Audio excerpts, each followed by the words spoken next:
ನಮಸ್ಕಾರ ಕದಂಬ ನ್ಯೂಸ್ಗೆ ಸ್ವಾಗತ. ನಾನು ಸೋನಿಕಾ ಸುದೇಶ್. ಮೊದಲಿಗೆ ಮುಖ್ಯಾಂಶಗಳು. ಬಿಜೆಪಿ ರಾಜ್ಯಾಧ್ಯಕ್ಷ ಬಿವೈ ವಿಜೇಂದ್ರ ಅವರಿಂದ ಬೆಳೆಹಾನಿ ಪರಿಶೀಲನೆ. ಮಾದಕ ಮುಕ್ತ ಜಿಲ್ಲೆಯಾಗಲು ಎಲ್ಲರೂ ಶ್ರಮಿಸೋಣ, ಸಂಸದ ಸಾಗರ್ ಖಂಡ್ರೆ. ಅಕ್ಟೋಬರ್ 5ರಂದು ಬಸವ ಸಂಸ್ಕೃತಿ ಅಭಿಯಾನ ಸಮಾರೋಪ ಸಮಾರಂಭ. ಬಸವರಾಜ್ ಧರ್ನೂರ್. ಪ್ರವಾಸೋದ್ಯಮದಿಂದ ಹೆಚ್ಚಿನ ವಿಷಯಗಳು ತಿಳಿದುಕೊಳ್ಳಬಹುದು, ಆಯುಕ್ತೆ ರಮ್ಯಾ ರಂಗನಾಥ್. ಸುದ್ದಿಯ ವಿವರಗಳು.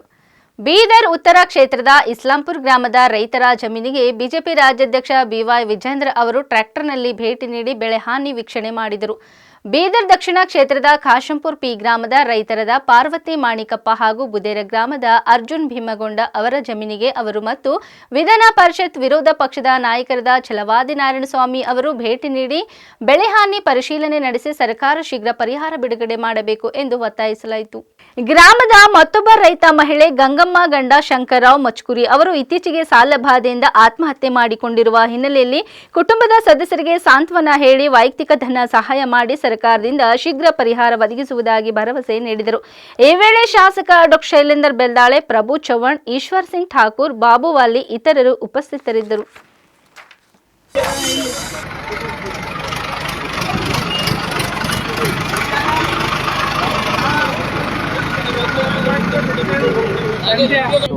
ಈ ವಿಲೇಜ್ ಅಲ್ಲಿ 400 ಎಕರೆ ಆಲ್ರೆಡಿ ರಿಪೋರ್ಟ್ ಇನ್ಶೂರೆನ್ಸ್ ಸರ್. ಅಲ್ಲಿ 71,000 ಜನ ಈಗ ಆಲ್ರೆಡಿ ಕಂಪ್ಲೇಂಟ್ ಅವರು ಈಗ ಆಲ್ರೆಡಿ 2,04,000 ನೋಂದಣಿ ಮಾಡ್ಕೊಂಡಿದ್ದಾರೆ ಸರ್. ಕಂಪ್ಲೇಂಟ್ ಆಗಿದೆ ಸರ್. ನಾವು ಮ್ಯಾನ್ಯುಯಲಿನೂ ತಗೋತಿದ್ದೀವಿ ಸರ್, ಯಾಕಂದ್ರೆ ಟೋಲ್ ಫ್ರೀ ನಂಬರ್ ಕೆಲವು ವರ್ಕ್ ಆಗಲ್ಲ, ಕಂಟಿನ್ಯೂಸ್ ಎಲ್ಲರೂ ಮಾಡಿದ್ದೀವಿ. ಅದಕ್ಕೆ ಸರ್ ಮ್ಯಾನ್ಯುಯಲಿನೂ ಕಲೆಕ್ಟ್ ಮಾಡಿ 2 ಲಕ್ಷ ರೈತರು ನೋಂದಣಿ ಮಾಡ್ಕೊಂಡಿದ್ದಾರೆ ಅಂತ ಹೇಳಿದ್ರಿ. ಒಂದು ಎಕರೆಗೆ ಎನ್ಡಿಆರ್ಎಫ್ ನಾನು ಪ್ರಕಾರ ಇನ್ಶೂರೆನ್ಸ್ ಡಿಪೆಂಡ್ಸ್ ಆನ್ ಅವ್ರು ಎಷ್ಟು ಹಾಕ್ತಾರಲ್ಲ ಸರ್, ಮತ್ತೆ ಇನ್ಶೂರ್ಡ್ ಅಮೌಂಟ್ ಇರುತ್ತೆ. ಆವರೇಜ್ ಎಷ್ಟು ಬರ್ಬೋದು? ಆವರೇಜ್ ಒಂದು 30,000 40,000 ಬರುತ್ತೆ ಸರ್. ಇವರು ರೈತರು 1 ಎಕರೆಗೆ ಎಷ್ಟು ಖರ್ಚು ಮಾಡಿರ್ತಾರೆ? ಸರ್ 25,000 ನಮ್ದ್ರಿ ಇದು ಲೆಕ್ಕಕ್ಕೆ 25,000 ರೂಪಾಯಿ ಬರ್ತದೆ. ಎಕರೆಗೆ 70,000 ಸರ್, ಎಕರೆಗೆ 25 ಸರ್. ಇನ್ನೊಂದು ಸರ್ ನೆಕ್ಸ್ಟ್ ಈಗ ಸಂಕಷ್ಟದಲ್ಲಿ ಇದ್ದಾರೆ ನೋಡ್ತಾರೆ. ಎಲ್ಲ ಹೊಲಗಳೆಲ್ಲವೂ ಕೂಡ ಮುಳುಗೋಗಿರುವಂಥದ್ದು, ಮೊದಲೇ ಬೆಳೆ ನಾಶ ಆಗಿದೆ, ಅಲ್ಪ ಸ್ವಲ್ಪ ಉಳಿದಿರ್ತಕ್ಕಂಥ ಬೆಳೆಯೂ ಕೂಡ ಸಂಪೂರ್ಣವಾಗಿ ಹಾಳಾಗಿದೆ. ಹಾಗಾಗಿ ನಾವು ಒತ್ತಾಯ ಮಾಡ್ತಾ ಇರುವಂಥದ್ದು ರಾಜ್ಯ ಸರ್ಕಾರಕ್ಕೆ. ಬೆಂಗಳೂರಿನಲ್ಲಿ ಕೂತ್ಕೊಂಡು ಪರಿಸ್ಥಿತಿ ಬಗ್ಗೆ ಅವಲೋಕನ ಮಾಡ್ತೇವೆ, AC ರೂಮಲ್ಲಿ ಕೂತ್ಕೊಂಡು ಅಧಿಕಾರಿಗಳ ಚರ್ಚೆ ಮಾಡ್ತೇವೆ ಅನ್ನೋದು ಆಗೋದಿಲ್ಲ. ಜವಾಬ್ದಾರಿ ಇರ್ತಕ್ಕಂಥ ಸಚಿವರು ಬರಬೇಕು. ಕಲ್ಯಾಣ ಕರ್ನಾಟಕದ ಜನರು ತತ್ತರಿಸಿ ಹೋಗಿದ್ದಾರೆ, ರೈತರು ಪರದಾಡ್ತಾ ಇದ್ದಾರೆ. ಈ ಸಂದರ್ಭದಲ್ಲಿ ಅವ್ರ ಜೊತೆ ನಿಲ್ಲಬೇಕು ಅಂತ ಈ ಸಂದರ್ಭದಲ್ಲಿ ಬೀದರ್ ಜಿಲ್ಲೆಯನ್ನು ಮಾದಕ ಮುಕ್ತ ಜಿಲ್ಲೆಯಾಗಲು ಎಲ್ಲರೂ ಶ್ರಮಿಸೋಣ ಎಂದು ಸಂಸದ ಸಾಗರ್ ಖಂಡ್ರೆ ಅವರು ತಿಳಿಸಿದರು. ಅವರು ಸೋಮವಾರ ನಗರದ ಪೂಜೆ ಚನ್ನಬಸವ ಪಟ್ಟದೇವರ ರಂಗಮಂದಿರದಲ್ಲಿ ಕೌಶಲ್ಯ ಅಭಿವೃದ್ಧಿ, ಉದ್ಯಮಶೀಲತೆ ಮತ್ತು ಜೀವನ ಉಪಾಯ ಇಲಾಖೆ ರಾಷ್ಟ್ರೀಯ ಜೀವನ ಉಪಾಯ ಅಭಿಯಾನ ಕರ್ನಾಟಕ ಹಾಗೂ ಜಿಲ್ಲಾ ಪಂಚಾಯತಿಗಳ ಸಂಯುಕ್ತ ಆಶ್ರಯದಲ್ಲಿ ಆಯೋಜಿಸಲಾಗಿದ್ದ ಮಾದಕ ಮುಕ್ತ ಕರ್ನಾಟಕ ಅಭಿಯಾನ ಕಾರ್ಯಕ್ರಮವನ್ನು ಉದ್ಘಾಟಿಸಿ ಮಾತನಾಡಿದರು. ಮಾದಕ ವಸ್ತುಗಳ ವ್ಯಸನ ಒಂದು ಬಹುದೊಡ್ಡ ಸಾಮಾಜಿಕ ಪಿಡುಗಾಗಿದೆ. ಆದ್ದರಿಂದ ಇದನ್ನು ಹೋಗಲಾಡಿಸಲು ನಾವೆಲ್ಲರೂ ಕೈ ಜೋಡಿಸಬೇಕು. ಇಂದಿನ ಯುವ ಪೀಳಿಗೆ ಮಾದಕ ವಸ್ತುಗಳಿಗೆ ಅಡಿಕ್ಟ್ ಆಗಿ ತಮ್ಮ ಭವಿಷ್ಯ ತಾವೇ ಹಾಳು ಮಾಡಿಕೊಳ್ಳುತ್ತಿದ್ದಾರೆ ಎಂದರು. ಮಾದಕ ವಸ್ತುಗಳ ಸೇವನೆಯಿಂದ ಆಗುವ ದುಷ್ಪರಿಣಾಮದ ಬಗ್ಗೆ ಮನೆಗಳಲ್ಲಿ, ಶಾಲಾ ಕಾಲೇಜುಗಳಲ್ಲಿ ತಿಳಿಸಬೇಕು ಮತ್ತು ಅರಿವು ಕಾರ್ಯಕ್ರಮಗಳನ್ನು ಹಮ್ಮಿಕೊಳ್ಳಬೇಕು. ಮನೆಗಳಲ್ಲಿ ಪೋಷಕರು ಮಕ್ಕಳ ಬಗ್ಗೆ ವಿಶೇಷ ಗಮನ ವಹಿಸಬೇಕು ಹಾಗೂ ಅವರ ದೈನಂದಿನ ಚಟುವಟಿಕೆಗಳ ಬಗ್ಗೆ ನಿಗಾ ವಹಿಸಬೇಕು ಎಂದರು. ಜಿಲ್ಲಾ ಪಂಚಾಯತ್ ಮುಖ್ಯ ಕಾರ್ಯನಿರ್ವಹಣಾಧಿಕಾರಿ ಡಾ ಗಿರೀಶ್ ಬೊದಲೆ ಮಾತನಾಡಿ, ಮಾದಕ ಮುಕ್ತ ಮಾಡಲು ನಾವು ಮನೆಯಿಂದಲೇ ಆರಂಭಿಸಬೇಕು. ಯುವ ಪೀಳಿಗೆಯನ್ನು ಮಾದಕ ವಸ್ತುಗಳಿಂದ ದೂರ ಇಟ್ಟರೆ ಉತ್ತಮವಾದ ಸಮಾಜವನ್ನು ನಿರ್ಮಾಣ ಮಾಡಬಹುದು. ಈಗಾಗಲೇ ಜಿಲ್ಲೆಯಲ್ಲಿ ಆಗಸ್ಟ್ 1ರಿಂದ ಸೆಪ್ಟೆಂಬರ್ 30ರವರೆಗೆ ಮಾದಕ ಮುಕ್ತ ಕರ್ನಾಟಕ ಅಭಿಯಾನದಡಿಯಲ್ಲಿ ಅನೇಕ ಕಾರ್ಯಕ್ರಮಗಳನ್ನು ಹಮ್ಮಿಕೊಂಡು ಜನರಲ್ಲಿ ಅರಿವು ಮೂಡಿಸಲಾಗಿದೆ ಎಂದರು. ಬಸವಕಲ್ಯಾಣ ಲಿಂಗೈತ್ ಮಠಾಧಿಪತಿಗಳ ಒಕ್ಕಟ್ಟ ವತಿಯಿಂದ ಬೆಂಗಳೂರು ಚಲೋ ಬಸವ ಸಂಸ್ಕೃತಿ ಅಭಿಯಾನ ಸಮಾರೋಪ ಸಮಾರಂಭ ಬೆಂಗಳೂರಿನ ಅರಮನೆ ಮೈದಾನದಲ್ಲಿ ಅಕ್ಟೋಬರ್ 5ರಂದು ನಡೆಯಲಿದೆ ಎಂದು ಬಸವ ಸಂಸ್ಕೃತಿ ಅಭಿಯಾನ ಸಮಿತಿಯ ಅಧ್ಯಕ್ಷ ಬಸವರಾಜ ಧನ್ನೂರ್ ಪತ್ರಿಕೆಗೋಷ್ಠಿಯಲ್ಲಿ ಹೇಳಿದರು. ಬಸವಣ್ಣನವರನ್ನು ಸಾಂಸ್ಕೃತಿಕ ನಾಯಕ ಎಂದು ಘೋಷಣೆ ಮಾಡಿ 1 ವರ್ಷ ಆಗಿದೆ. ಹಲವು ವರ್ಷಗಳಿಂದ ಲಿಂಗಾಯತರ ಬೇಡಿಕೆಯನ್ನು ಕಳೆದ ವರ್ಷ ಮುಖ್ಯಮಂತ್ರಿಯಾದ ಸಿದ್ದರಾಮಯ್ಯನವರು ಬಸವಣ್ಣನವರನ್ನು ಸಾಂಸ್ಕೃತಿಕ ನಾಯಕ ಎಂದು ಘೋಷಣೆ ಮಾಡಿರುವುದು ಸ್ವಾಗತಾರ್ಹವಾಗಿದೆ. ಅದರ ಜೊತೆ ಸರ್ಕಾರಿ ಕಚೇರಿಗಳಲ್ಲಿ, ಶಾಲಾ ಕಾಲೇಜುಗಳಲ್ಲಿ ಬಸವಣ್ಣನವರ ಸಾಂಸ್ಕೃತಿಕ ನಾಯಕ, ವಿಶ್ವಗುರು ಎಂದು ಬರೆದಿರುವ ಭಾವಚಿತ್ರವನ್ನು ಅಳವಡಿಸಲು ಆದೇಶ ಹೊರಡಿಸಿದೆ. ಬಸವಣ್ಣನವರ ಸಂಸ್ಕೃತಿ ಮಾನವೀಯ ಸಂಸ್ಕೃತಿಯಾಗಿದೆ. ಇಡೀ ಜಗತ್ತು ಅದನ್ನು ಪಾಲಿಸಬೇಕು. ಇವ ನಮ್ಮವ ಎಂಬುದೇ ಬಸವ ಸಂಸ್ಕೃತಿಯಾಗಿದೆ. ಇದರ ಕಾರ್ಯಕ್ರಮವನ್ನು ಅದ್ದೂರಿಯಾಗಿ ಸಮಾರೋಪ ಮಾಡುವ ನಿಟ್ಟಿನಲ್ಲಿ ಎಲ್ಲ ಬಸವ ಭಕ್ತರು, ಲಿಂಗಾಯತ್ ಒಳಪಂಗಡಗಳು ಒಂದಾಗಿ ಮಾಡಬೇಕು ಎಂದರು. ಸರ್ಕಾರ ಬಸ್ಗಳ ವ್ಯವಸ್ಥೆ ಮಾಡಲಾಗಿದೆ. ಒಬ್ಬ ವ್ಯಕ್ತಿಗೆ 2,000 ರೂಪಾಯಿ ಇರಲಿದೆ. ಸ್ವಂತ ಕಾರುಗಳಿಂದ ಹೋಗುವ ಆಸಕ್ತರು ಅಕ್ಟೋಬರ್ 4ರ ಬೆಳಗ್ಗೆ ನೌಬತ್ ಬಸವ ವೃತ್ತದಲ್ಲಿ ಜಮಾಯಿಸಬೇಕು. ಬಸವಣ್ಣನವರಿಗೆ ಮಾಲಾರ್ಪಣೆ ನೆರವೇರಿಸಿ ಪ್ರಯಾಣ ಶುರುವಾಗಲಿದೆ ಎಂದರು. ತುಮಕೂರಿನ ಸಿದ್ಧಗಂಗಾ ಮಠದಲ್ಲಿ ವಸತಿ ಮತ್ತು ಪ್ರಸಾದದ ವ್ಯವಸ್ಥೆ ಮಾಡಲಾಗಿದೆ. ನಮ್ಮ ಜಿಲ್ಲೆಯಿಂದ ಬೆಂಗಳೂರಿನ ಕಾರ್ಯಕ್ರಮದಲ್ಲಿ 10,000 ಜನರು ಭಾಗವಹಿಸಲಿದ್ದಾರೆ. ವಿಶೇಷ ರೈಲಿನ ವ್ಯವಸ್ಥೆ ಮಾಡಿಕೊಡಿ ಅಂತ ಲೋಕಸಭಾ ಸಂಸದ ಸಾಗರ್ ಖಂಡ್ರೆ ಅವರಲ್ಲಿ ಮನವಿ ಪತ್ರ ಮಾಡಿದ್ದೇವೆ. ಸಂಬಂಧಪಟ್ಟ ಅಧಿಕಾರಿಗಳಿಗೆ ಪತ್ರ ಬರೆದು ಪ್ರಯತ್ನ ಮಾಡುತ್ತಿದ್ದಾರೆ. ಅವರು ಮಾಡಿಕೊಡುತ್ತಾರೆ ಎಂದು ಭರವಸೆ ಇಟ್ಟಿದ್ದೇವೆ. ಈ ಸಮಾರೋಪ ಸಮಾರಂಭದಲ್ಲಿ ಭಾಗವಹಿಸಿ ಎಂದು ಕೋರಿದರು.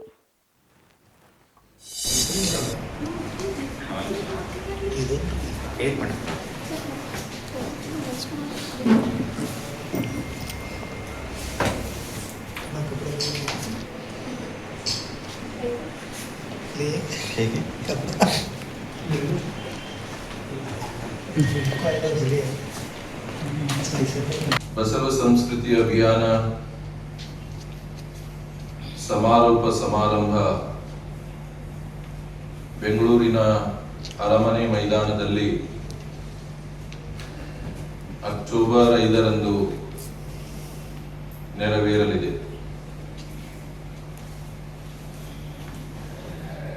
ಈ ಕುರಿತು ಹಾಗೂ ಇತ್ತೀಚೆಗೆ ನಡೀತಾ ಇರುವಂತಹ ವಿದ್ಯಮಾನಗಳನ್ನು ಕುರಿತು ಈ ಒಂದು ಪತ್ರಿಕಾಗೋಷ್ಠಿಯನ್ನು ಕರೆಯಲಾಗಿದೆ. ಬಸವಣ್ಣನವರನ್ನ ಸಾಂಸ್ಕೃತಿಕ ನಾಯಕ ಎಂದು ಘೋಷಣೆ ಮಾಡಿ 1 ವರ್ಷ ಪೂರೈಸಿದ್ದೇವೆ. ನಮ್ಮ ಬಹಳ ದಿನಗಳ ಬೇಡಿಕೆ ಇತ್ತು. ಬಸವಣ್ಣನವರನ್ನ ಕರ್ನಾಟಕದ ಸಾಂಸ್ಕೃತಿಕ ನಾಯಕ ಮಾಡಬೇಕು ಅನ್ನುವಂತ ಸುಮಾರು ದಶಕಗಳ ಕಾಲದ ಒಂದು ಬೇಡಿಕೆಯನ್ನು ಮನ್ನಿಸಿ ಕಳೆದ ವರ್ಷ ಕರ್ನಾಟಕ ಸರ್ಕಾರ ಮಾನ್ಯ ಮುಖ್ಯಮಂತ್ರಿಗಳಾಗಿರುವಂತಹ ಶ್ರೀ ಸಿದ್ದರಾಮಯ್ಯನವರು ಬಸವಣ್ಣನವರನ್ನ ಸಾಂಸ್ಕೃತಿಕ ನಾಯಕ ಎಂದು ಘೋಷಣೆ ಮಾಡಿದರು. ಅದರ ಜೊತೆಗೆ ಸರ್ಕಾರಿ ಕಚೇರಿಗಳಲ್ಲಿ, ಶಾಲಾ ಕಾಲೇಜುಗಳಲ್ಲಿ ಬಸವಣ್ಣನವರ ಭಾವಚಿತ್ರ, ಸಾಂಸ್ಕೃತಿಕ ನಾಯಕ ವಿಶ್ವಗುರು ಬಸವಣ್ಣ ಎನ್ನುವಂತಹ ಬರಹ ಬರೆದಿರುವಂತಹ ಭಾವಚಿತ್ರವನ್ನು ಅಳವಡಿಸಲು ಆದೇಶ. ಸರ್ಕಾರ ನಮ್ಮ ಬೇಡಿಕೆಯನ್ನು ಪೂರೈಸಿ ತಮ್ಮ ಅನೇಕ ಸಿದ್ಧಾಂತಗಳನ್ನ ಜಗತ್ತಿಗೆ ಕೊಟ್ಟಂತಹ, ಪರಿಚಯಿಸಿದಂತಹ ನೆಲ ಇದು. ಜಗತ್ತಿನ ಪ್ರಪ್ರಥಮ ಪಾರ್ಲಿಮೆಂಟ್ ಅನುಭವ ಮಂಟಪವನ್ನು ಸ್ಥಾಪಿಸಿದ ನೆಲ ಇದು. ಲಿಂಗ ಸಮಾನತೆಯನ್ನು ತಂದಂತಹ ನೆಲ ಇದು. ಪ್ರಜಾಪ್ರಭುತ್ವವನ್ನು ಕೊಟ್ಟಂತಹ ನೆಲ ಇದು. ಮಾನವ ಹಕ್ಕುಗಳನ್ನು ಪರಿಚಯಿಸಿದಂತಹ ನೆಲ ಇದು. ಹೀಗಾಗಿ ಬೀದರ್ನಲ್ಲಿ ಬಸವ ಭಕ್ತಿ ಇನ್ನಿತರ ಜಿಲ್ಲೆಗಳಿಗೆ ಹೋಲಿಸಿದರೆ ಬಹಳ ವಿಶೇಷವಾದದ್ದು. ಹೀಗಾಗಿ ನಮ್ಮ ಜಿಲ್ಲೆಯಲ್ಲಿ ಎಲ್ಲರೂ ನಾವೆಲ್ಲ ನೋಡಿದ್ದೇವೆ, ಸೆಪ್ಟೆಂಬರ್ 3ರಂದು ಒಂದು ಐತಿಹಾಸಿಕವಾದಂತಹ ಅಭಿಯಾನ ಬೀದರ್ನಲ್ಲಿ ನ ಭೂತೋ ನ ಭವಿಷ್ಯತಿ ಎನ್ನುವ ರೀತಿಯಲ್ಲಿ ಜರುಗಿತು. ಸಾಗರೋಪಾದಿಯಲ್ಲಿ ಜನರು ಮೇಲೆ ವಿಭೂತಿ ಧರಿಸಿ ಉತ್ಸಾಹದಿಂದ ಈ ಒಂದು ಅಭಿಯಾನದಲ್ಲಿ ಭಾಗವಹಿಸಿ ಇಡೀ ನಾಡಿಗೆನೆ ಒಂದು ಸಂಚಲನ ಉಂಟು ಮಾಡಿತು ನಮ್ಮ ಬೀದರ್ ಕಾರ್ಯಕ್ರಮ. ಎಲ್ಲ ಜಿಲ್ಲೆಗಳಿಗೆ ಒಂದು ಉತ್ಸಾಹವನ್ನು ತುಂಬಿತು. ಅವರು ಕೂಡ ಅಷ್ಟೇ ಉತ್ಸಾಹದಿಂದ ಮಾಡಲಿಕ್ಕೆ ಒಂದು ಶಕ್ತಿ ತುಂಬಿರುವಂತಹ ಕಾರ್ಯಕ್ರಮ ಬೀದರ್ ಬಸವ ಸಂಸ್ಕೃತಿ ಅಭಿಯಾನ. ಪ್ರವಾಸೋದ್ಯಮದಿಂದ ಹೆಚ್ಚಿನ ವಿಷಯಗಳು ತಿಳಿದುಕೊಳ್ಳಬಹುದು ಎಂದು ಮಹಾನಗರ ಪಾಲಿಕೆ ಆಯುಕ್ತೆ ರಮ್ಯಾ ರಂಗನಾಥ್ ಅವರು ತಿಳಿಸಿದರು. ಅವರು ಶನಿವಾರ ನಗರದ ಪೂಜೆ ಚನ್ನಬಸವ ಪಟ್ಟದೇವರ ರಂಗಮಂದಿರದಲ್ಲಿ ಜಿಲ್ಲಾಡಳಿತ, ಜಿಲ್ಲಾ ಪಂಚಾಯತ್, ಭಾರತೀಯ ಪುರಾತತ್ವ ಸರ್ವರಕ್ಷಣಾ ಇಲಾಖೆ ಹಾಗೂ ಪ್ರವಾಸೋದ್ಯಮ ಇಲಾಖೆ ಇವರ ಸಂಯುಕ್ತಾಶ್ರಯದಲ್ಲಿ ಆಯೋಜಿಸಲಾಗಿದ್ದ ವಿಶ್ವ ಪ್ರವಾಸೋದ್ಯಮ ದಿನಾಚರಣೆ ಕಾರ್ಯಕ್ರಮವನ್ನು ಉದ್ಘಾಟಿಸಿ ಮಾತನಾಡಿದರು. ಪ್ರವಾಸೋದ್ಯಮದಿಂದ ಐತಿಹಾಸಿಕ, ಸಾಂಸ್ಕೃತಿಕ, ಪ್ರಾಕೃತಿಕ ಮಹತ್ವವುಳ್ಳ ನೆಲೆಗಳ ಬಗ್ಗೆ ತಿಳಿದುಕೊಳ್ಳಬಹುದು. ದೇಶ ಸುತ್ತು ಕೋಶ ಓದು ಎಂಬ ಮಾತಿನಂತೆ ನಾವು ಕೆಲವು ಸ್ಥಳಗಳಿಗೆ ಭೇಟಿ ನೀಡಿದಾಗ ಅಲ್ಲಿನ ಇತಿಹಾಸ, ಸಂಸ್ಕೃತಿ, ಆಚಾರ, ವಿಚಾರ, ಕಲೆ, ಸಾಹಿತ್ಯ ಮುಂತಾದವು ತಿಳಿದುಕೊಳ್ಳಬಹುದು ಎಂದರು. ಅದಕ್ಕೂ ಮುನ್ನ ಬೆಳಗ್ಗೆ ವಿಶ್ವ ಪ್ರವಾಸೋದ್ಯಮದಿಂದ ದಿನಾಚರಣೆಯ ಅಂಗವಾಗಿ ಪಾರಂಪರಿಕ ನಡಿಗೆ ಮಹಾನಗರ ಪಾಲಿಕೆ ಆಯುಕ್ತೆ ರಮ್ಯಾ ರಂಗನಾಥ್ ಅವರು ಬೀದರ್ ಕೋಟೆಯಿಂದ ಬೆಳಗ್ಗೆ 6:30 ಗಂಟೆಗೆ ಚಾಲನೆ ನೀಡಿ ಪಾರಂಪರಿಕೆ ನಡಿಗೆಯನ್ನು ಪ್ರಾರಂಭಿಸಿದರು. ನಂತರ ಪಾರಂಪರಿಕೆ ನಡಿಗೆಯು ಮೊಹಮ್ಮದ್ ಗವಾನ್ ಮದರಸಾ, ಚೌಬಾರ, ನಾಯಕಮಾನ್, ಶಿವಾಜಿ ವೃತ್ತ, ವಿಶ್ವಗುರು ಬಸವೇಶ್ವರ ವೃತ್ತ, ಶಿವಾಜಿ ವೃತ್ತದಿಂದ ನೇರವಾಗಿ ಪೂಜೆ ಚನ್ನಬಸವ ಪಟ್ಟದೇವರ ರಂಗಮಂದಿರ ಬೀದರ್ನಲ್ಲಿ ಸೇರಲಾಯಿತು.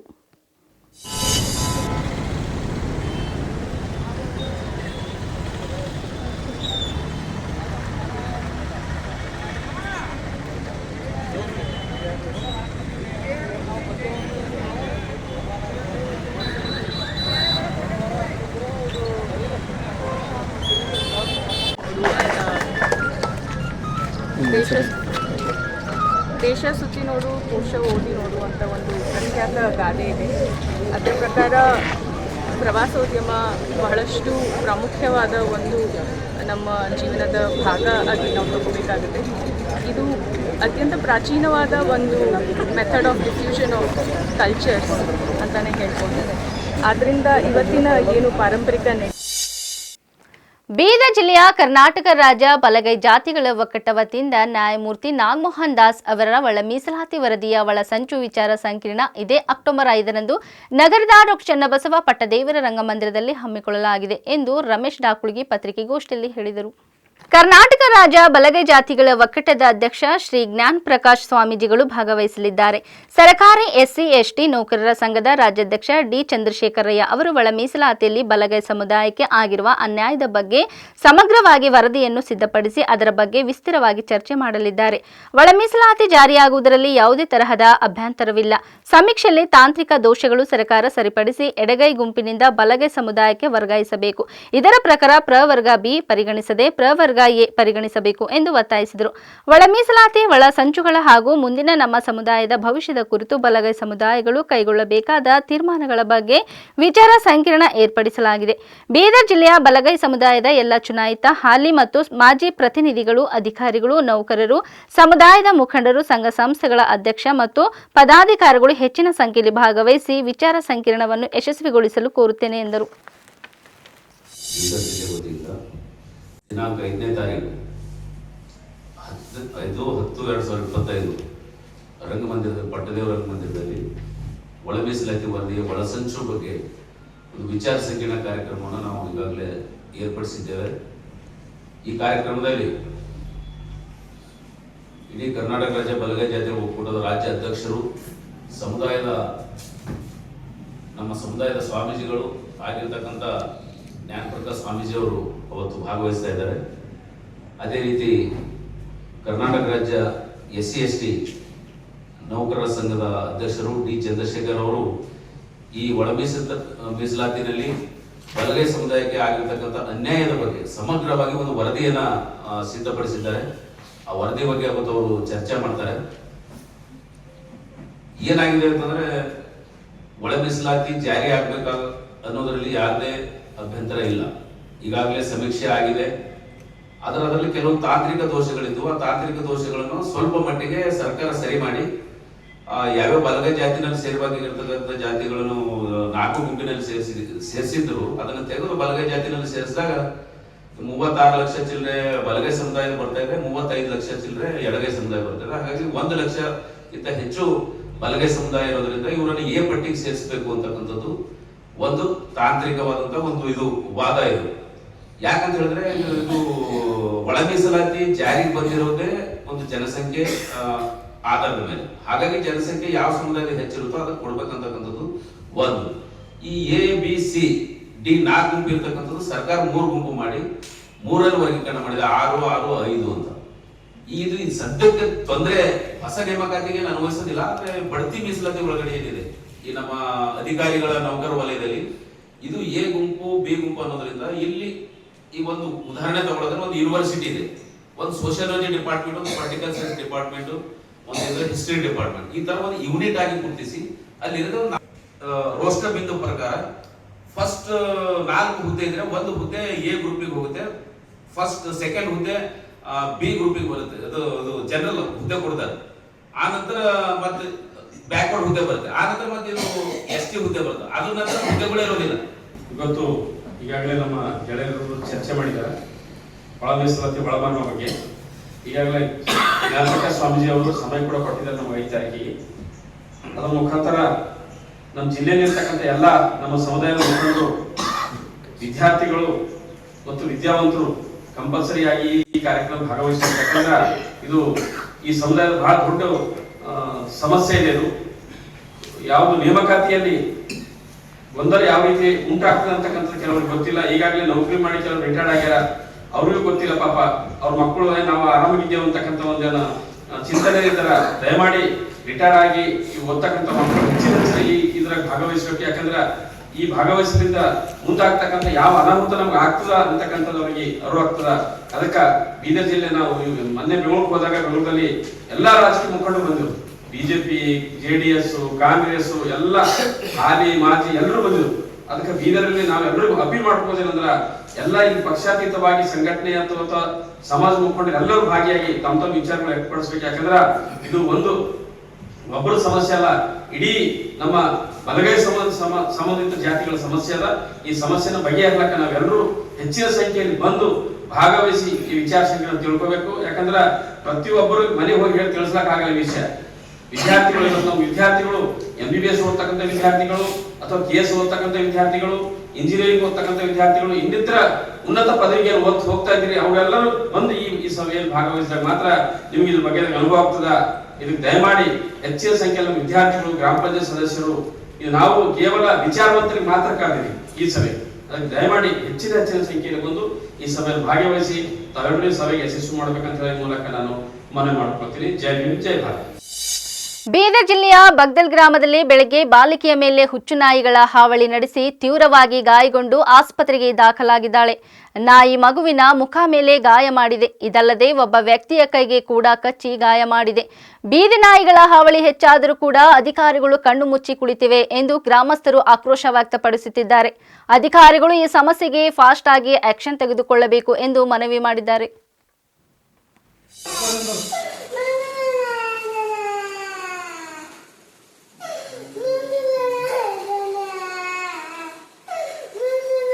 ಫಸ್ಟ್ ಒಂದು ಇಳಿಸ್ಬಿಡ್ರಿ ಫೋಟೋ